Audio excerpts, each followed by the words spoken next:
Hello everyone and welcome back to my channel. Dito sa Seryosong Usapan with Kuya Jun. Ang ating pag-uusapan sa ngayon ay tungkol dito sa ipinapakalat na fake news na galing kay Duterte. At yun na nga, itong kampo niya o alipores niya na si Vic Rodriguez ay talagang makikita mo yung kagustuhan niya talaga na ipakalat itong fake news na to. Pero bago yan, atin mo nang panoorin at atin mong pag-uusapan. Marami ho ang nagme-mensahe sa akin simula pa kaninang umaga. Meron lang po tayo mga hinaharap na gawain at mga tao at bisita sa ating opisina, sa ating tanggapan.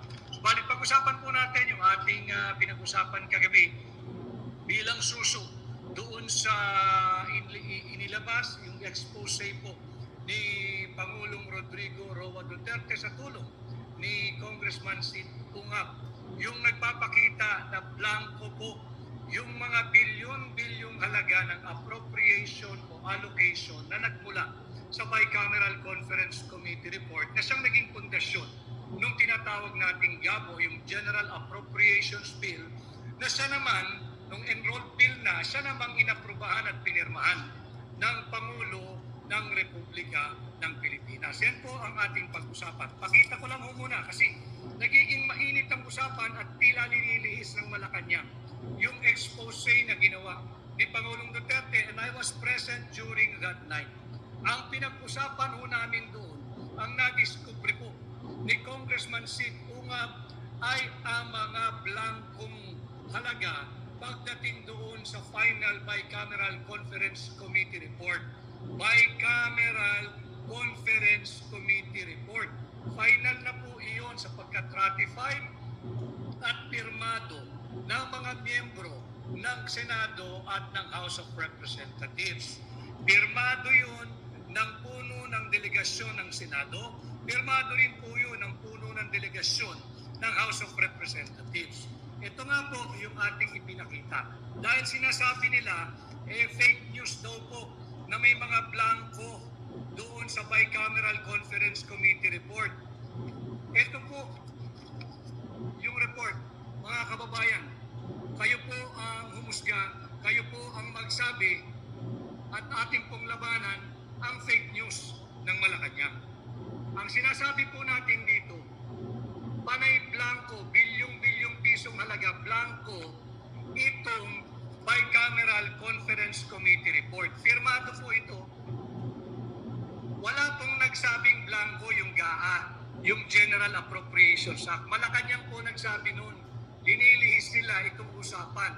Ang in-expose po ni Pangulong Duterte at ni Congressman Sid Ungab ay ang mga blanco pagdating sa bilyong-bilyong pisong halaga ng Bicameral Conference Committee report na siyang naging pundasyon at basihan nung General Appropriations Bill at nung enrolled bill na ito ay pinadala sa Malacanang at pinirmahan ni Bongbong Marcos at naging General Appropriations Act. Pati po yan tatalakayin natin para maunawaan po ng higit sa marami nating kababayan yung tinutawag nating budget process.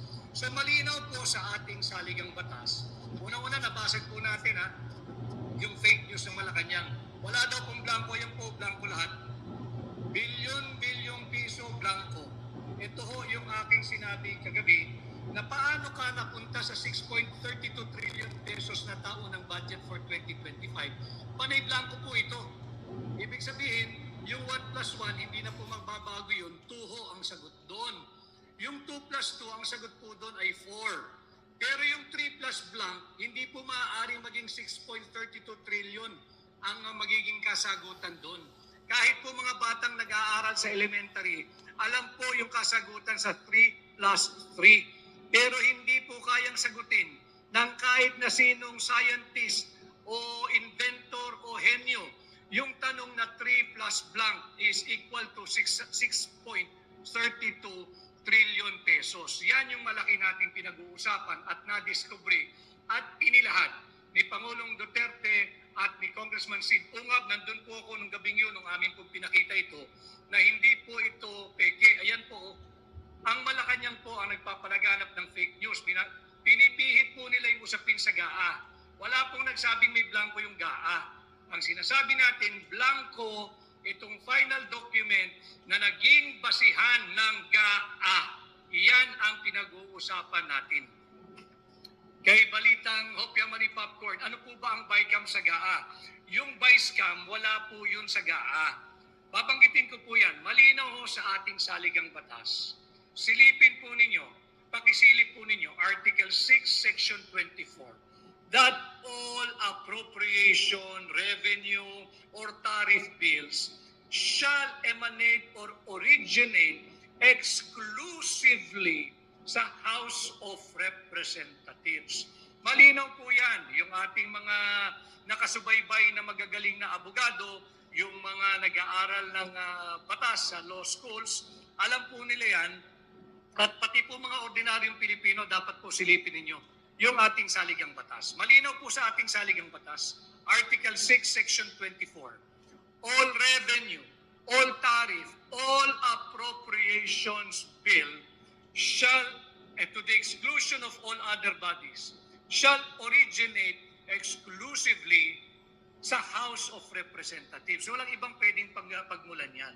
So nalinaw po natin yung constitutional basis or provision. Ngayon, yung annual budget magmumula lamang sa House of Representatives, originally appropriation. Pero yan po ay isusumiti ng Executive Department nung tanggapan ng Pangulo. Meron pong tinatawag na President's Message, yung budget message ng Pangulo, at nandyan din po yung National Expenditure Program. Nandyan po nakadetalye kung ano-ano yung mga hinihinging funding o pera ng Executive Department para sa parating na taon, at ito yung mga kinakailangang priority na pondohan ng ating Kongreso. At bukod po dyan, meron pang isang document na kasama. So meron na po tayong mensahe ng Pangulo, meron na po tayong yung NEP, yung National Expenditure Program. May kasama din po yan yung BESF, yung Budget Expenditures and Sources of Funding. Kinakailangan po yun kasi kinakailangan nagbabangga yung mga dokumentong yan para hindi naman po pwedeng blanco. Kagaya po nito blanco. Kaya po merong budget expenditures and sources of funding para po maiwasan yung blanco. Hindi ka pwedeng humingi o mag-request ng appropriation kung wala kang magiging source of funding o pagkukunan ng pera. So andito na po tayo, sinumiti yung annual budget, yung panukala ng Executive Department.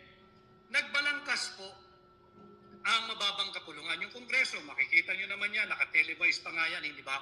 Yung sinasabi nilang, you have to defend your budget. Sa mga secretaries natin ng iba't ibang department, tumutungot po sila roon, iba't ibang bureau, iba't ibang ahensya, pati ang constitutional bodies po na tinatag ng ating saligang batas, nandiyan po yan, nagpupunta po sa Kongreso, nagpupunta po sa Senado, they are defending their budget. Talaga pong magagaling naman yung mga technocrat natin, magagaling po yan. Subalit, kahit po na-defend na nila yung kanilang budget, meron pong unconstitutional body or committee na hilig makialam. Dito po nagka-problema. Yung Bicameral Conference Committee, yung BICAM, kung tawagin natin, BICAM. Yung Bicameral Conference Committee, it is just a mechanism to reconcile conflicting figures, yung mga numero, yung mga amount, or conflicting items that are in the appropriations bill. Hindi po pwedeng gumawa iyan o humulma ng sarili nilang bersyon ng budget.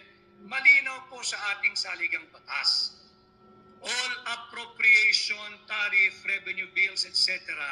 shall originate exclusively in the House of Representatives. Okay, Article 6, medyo Section 24 of our mahaba ko kasi itong itong vlog ni Vic Rodriguez.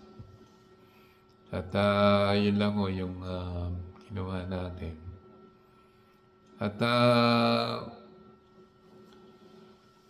nung una, ako hanga ako dito kay Vic Rodriguez. Akala ko tahimik lang to ngayon lumalabas yung din pala to madaldal. At saka yung word of wisdom niya, parang parang walang substance, na parang ang babaw niya, kumbaga. Abogado kang tao. Tapos ngayon, diyan sa papel na yan, naniwala ka na para bagang totoo lahat yung mga nakalagay dyan. Yan tanong, saan ba galing yan? Saan ba galing yung papel na yan? At saka dun sa sinasabi mo, na binasa mo yung article, ano ba yung binasa mo kanina na article? Iba naman yung sinasabi mo dun Ang pinag-uusapan na tungkol sa budget. Hindi mo pinaliwanag ng maayos. Ang proseso ng budget, ito hindi ako abogado, pero nag-research din tayo. Para naman sa ganun, meron din tayong nalalaman. At wag lang ko tayong aasa o maniniwala sa tulad ni Vic Rodriguez na naturang abogado, mukhang mababaw yung niya sadyang gusto lang niyang makapanira sa Marcos administration kasi nga napatalsik siya nung siya yung executive secretary. Kaya siguro pinatalsik siya kasi sa ganyang level naman ng mo hindi ka hindi ka siguro nababagay nga sa bilang isang executive secretary. Kasi katulad yan, kumbaga sana pinangalandakan mo na parang bang totoo yung hawak-hawak mong papel. Ang tanong, saan ba galing yan? Saan ba ang source mo niyan? Si Ungab. Alam ko namang si Ungab din ni Duterte yan di ba? So kayo, gumagawa kayo ng makapanira lang kayo sa kasalukuyang administration. Ganun lang yan Yung sinasabi mong blanco, dumaan sa dumaan sa Senate yan. Ayan ba naman makakalsot sa Senate na blanco ang sinasabi mong kung ano man yung blanco nakita mo dyan. Tsaka ang sinasabi mo nakikialam yung vice cam, yung bicameral. Yun talaga ang proseso niyan di ba? Ang executive, sila yung sa kanila manggagaling yung tinatawag na NEP, National Expenditure Program. Kumbaga, nandun na yung nakapaloob na doon kung ano yung mga ahensya ng gobyerno na kailangan na ponduhan ng budget. Nandun na yung mga, kung ano man yung mga project doon. Yun yung tinatawag na NEP na manggagaling sa executive. Ngayon, ipapasa sa sa lower house, sa Congress. Yung Congress naman, sila naman i-check nila yun, yung National Expenditure Program na yan. So kapag yun nga, napagkaisa nila na okay yun, tatawagin nila yun na General Appropriation Bill, kumbaga GAB. And pagkatapos doon, tsaka magkakaroon ng bicameral. So ano ba yung purpose ng bicameral? Yun naman, pag-aaralan ng Senate, yung bill na yon na nagaling sa lower house. So paano mo sasabihin na dumaan sa Senate yun, hinayaang blanco lang? Sino ba yung nandiyan na makaduterte sa Senado? Si Bongo, si Padilla, si De La Rosa, Tolentino. Maraming makaduterte dyan eh. So, papayag ba yan na hayaan nilang blanco? Yung sinasabi mo yan. Doon pa lang mali yung mali yung sinasabi. Nililigaw mo talaga, palibhasa siguro, abogado ka, at nililigaw mo yung sambayan ng Pilipino diyan sa dinadaan mo sa may binabasa kang article, mga ganun. Hindi naman talaga yun ang hindi mo pinaliwanag kung ano yung proseso ng paano yung national budget. Tapos sinasabi mo na yung GAA ang pundasyon ng GAB. Yung GAA, yun ang pundasyon ng GAB. Yung kumbaga yung General Appropriation Bill. Mukhang baligtad eh. Pag sinabi mong General Appropriation Act, ay yun. Kumbaga yun na yung pinaka-final na yun. At yun na nga, pag pinasa mo na yun sa executive, ay magiging magiging enroll bill. At yun nga, bago pirmahan yun ng Pangulo, syempre, bubusisiin niya yun. Katulad nga nung nakaraan, hindi naman niya basta pinirmahan. Kasi nga merong nakitang hindi nasunod. Kasi lumalabas na mas mataas yung budget ng Department of Public Works and Highways kaysa dun sa Department of Education or sa educational sector. Yun ang unconstitutional kung pinirmahan niya yun. Bagamat hindi naman niya pinirmahan, binito niya muna yung ibang items doon sa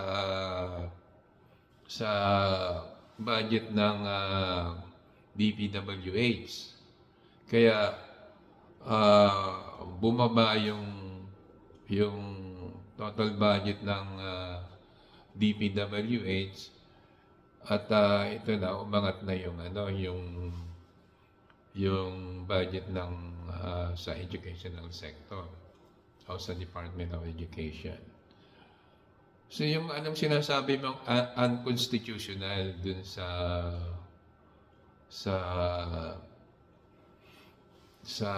Blanco. Yun ba naman aaproban pagdating sa Senate. Eh, si Chis Escudero na ang may sabi na wala silang nakitang blanco nung dumating sa Senate yung bill na yon. Kaya kayo, gumagawa kayo ng, ayan, kung saan nyo kinuha yung papel niya na yan, at yan ang sinasabi nyong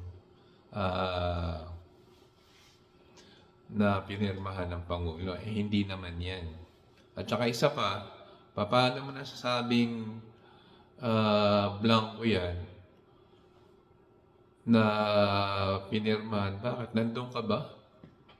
Nandun ka ba sa, sa miyembro ka ba ng Congress? Nandun ka ba dun sa bicameral conference nila? Nakita mo ba mismo yan? Eh, yan lang pinagbasihan mo kaagad eh. Tapos sasabihin mo na na yan na yung pinirmahan ng Pangulo na blanco. Gumawa lang kayo ng mga pirma-pirma diyan eh. Kaya ikaw, Vic Rodriguez, wala na eh. Nung una, bilib ako sa iyo dahil akala ko mabait ka eh. Tsaka ang dating mo nun parang disente, kumbaga. Eh ngayon eh, ang bunganga mo eh, talo mo pa pala yung yung, kumbaga sa parang kang babaeng puta dyan na yan yung pinangahawakan mo na hindi mo nga kung sigurado ba yan? Eh, basta lang pinakita mo na yan yung gusto mo lang talagang gusto mo lang talagang iligaw yung mga kababayan natin. Eh, sa pinagkagawa mong yan, at tapos nga tumatakbo ka bang bilang senador? Eh, wala.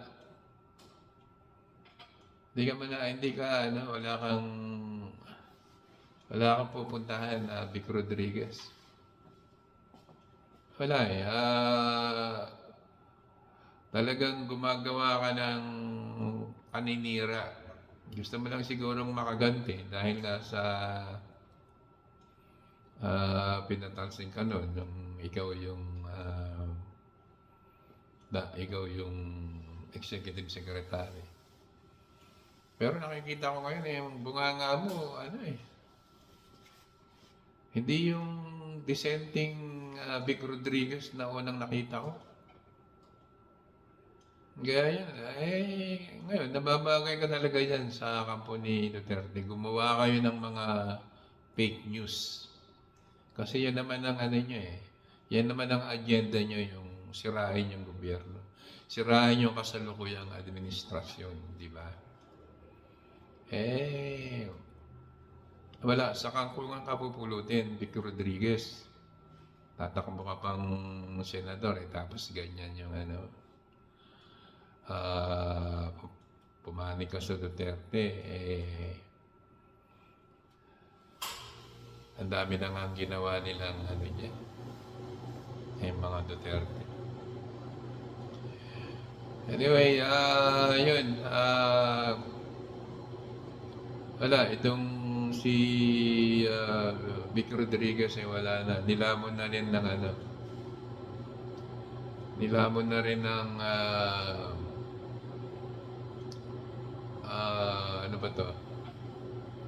ng sistema. Nilamon na rin siya ng sistema ng Duterte.